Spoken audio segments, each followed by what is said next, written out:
நடிகர் நாஞ்சல் விஜயன் மேல திருநங்கை வைஷு போலீஸ்ல கம்ப்ளைண்ட் கொடுத்திருந்தாங்க. ஏன்னா ஆல்ரெடி மாதம்பட்டி ரங்கராஜ் ஜாய் கிறிசல்டாவோட பிரச்சனை தான் சோஷியல் மீடியா ஃபுல்லா போயிட்டு இருந்துச்சு. இந்த நேரத்துல இப்போ நாஞ்சல் விஜயன் பத்தின ஒரு சர்ச்சை தான் சோஷியல் மீடியா ஃபுல்லா போயிட்டு இருக்கு அப்படின்னு கூட சொல்லலாம்.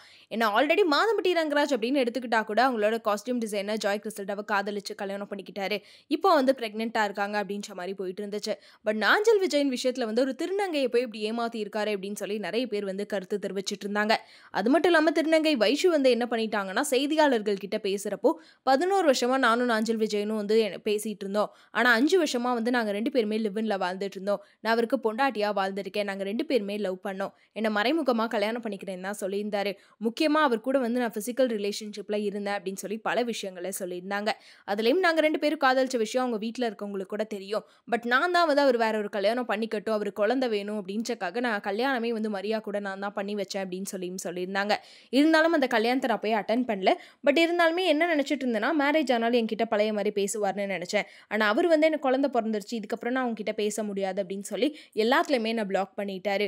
முக்கியமா திருநங்கை அப்படின்ற ஒரு காரணத்தை சொல்லி என்னை அவாய்ட் பண்றாரு அப்படின்னு சொல்லியிருந்தாங்க. அதை தொடர்ந்து இந்த சர்ச்சை பெருசா வெடிச்சிட்டு இருந்துச்சு. அதுலயும் பாத்தீங்கன்னா, இந்த மாதிரி நாஞ்சல் விஜயனை அரெஸ்ட் எல்லாம் பண்ண வேணாம், அவர் கல்யாணம் ஆனாலும் பரவாயில்ல, எனக்கு பிரச்சனையே கிடையாது, முன்னாடி மாதிரி என்கிட்டயும் பேச சொல்லுங்க, ஏன் ஒருத்தவங்களுக்கு 2 ஒய்ஃப் இருக்கக்கூடாது, அவர் என்கிட்டயும் பேசட்டும், அவர் ஒய்ஃப் கூட வாழட்டும், இந்த மாதிரிலாம் இன்டர்வியூஸ்ல பேசிட்டு இருக்காங்க. ஸோ இந்த விஷயத்தினாலே வைஷுவை பற்றியும் நிறைய கருத்துக்கள் வந்துட்டு இருக்கு. அதே மாதிரி நாஞ்சல் விஜயன் பற்றியும் நிறைய கருத்துக்கள் வந்துட்டு தான் இருக்கு. இதுலேயும் திருநங்கைகள் இப்படி இருக்காங்க அப்படின்ற மாதிரி அவங்கள பற்றியும் நிறைய பேர் தவறாக பேசிட்டு இருக்காங்க. இன்னும் சில பேர் வைஷுக்கு ஆதரவாக ஒரு திருநங்கையை போய் இப்படி ஏமாத்திருக்காங்களே, எதுக்காக இவர் இவங்க கிட்ட பழகினாரு ஃபர்ஸ்ட் அப்படின்ற மாதிரி நாஞ்சல் விஜயன் மேலே தான் நிறைய நெகட்டிவான விமர்சனங்கள் வந்துட்டு இருந்துச்சு. அதை தொடர்ந்து நாஞ்சல் விஜயன் மாதம்பட்டி ரங்கராஜோட ஸ்டைலில் ஒரு வீடியோவும் போட்டிருந்தாரு. இந்த மாதிரி நான் யார் என்ன சொன்னாலும் நம்பாத, எனக்கு நீ உனக்குனா நம்ம பாப்பாவை பார்த்துக்கோ அப்படின்னு சொல்லி ஒரு ஒய்ஃப் கிட்ட பேசுகிற மாதிரி தான் ஒரு வீடியோ போட்டிருந்தாரு. அதை தொடர்ந்து அவரும் மறைமுகமாக நிறைய வீடியோஸ்லாம் போட்டு பார்த்துட்டாரு. இப்போ பார்த்தீங்கன்னா டேரெக்டாகவே நாஞ்சல் விஜயனும் அவரோட ஒய்ஃப் மரியாவும் சேர்ந்து ஒரு வீடியோ வெளியிட்டிருக்காங்க. அந்த வீடியோவில் இவங்க என்னென்ன குற்றச்சாட்டுகள் சொன்னாங்களோ எல்லாத்துக்குமே வெளிப்படையாக பதில் அளிச்சிருக்காங்க.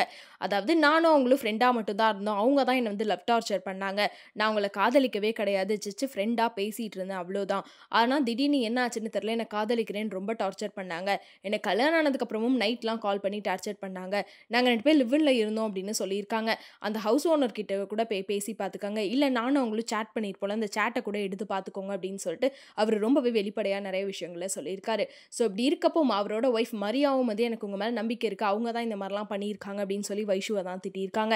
ஸோ இந்த வீடியோ வெளியானதுக்கு அப்புறமா தான் இவ்வளோ நாள் இவங்க இந்த மாதிரிலாம் செய்தியாளர்கள் கிட்ட பேசிட்டு இருந்தாங்க, நிறைய இன்டர்வியூஸ் கொடுக்குறப்ப நாஞ்சல் விஜயன் ரொம்ப அமைதியாகவே இருந்தார் அப்படின்னு யோசிச்சுட்டு இருந்தா, அவரோட ஒரு ஒய்ஃபை வச்சே நிறைய விஷயங்களை இப்போ பேசியிருக்காரு. அப்படி இருக்கப்போ அவருமே என்ன சொல்லியிருக்காருன்னா, அவங்க கம்ப்ளைண்ட் கொடுத்துருக்காங்க, கமிஷன் ஆஃபீஸ்லேருந்து எங்களை கூப்பிட்டாங்கன்னா நான் போய் எல்லாத்துக்கும் பதில் கொடுத்துப்பேன் அப்படின்னு சொல்லியிருக்காரு. ஸோ இப்போ இந்த பிரச்சனைகளை யார் மேலே தப்பு இருக்கு, யார் பொய் சொல்கிறாங்க அப்படின்னு சொல்லி நிறைய குழப்பங்கள் நெட்டிசன்கள் மத்தியில் போயிட்டுருக்கு. ஒருவேளை நீங்கள் இந்த வீடியோ பார்த்துட்டீங்க அப்படின்னா இந்த வீடியோ பற்றி நீங்கள் என்ன நினைக்கிறீங்க அப்படின்றத மறக்காமல் கமெண்ட்டில் சொல்லிடுங்க. இன்னும் அடுத்தடுத்து எந்தெந்த நடிகர்கள் பற்றி இந்த மாதிரி விஷயங்கள் வெளிவர போகுதுன்னு தெரியல, வெயிட் பண்ணி பார்க்கலாம்.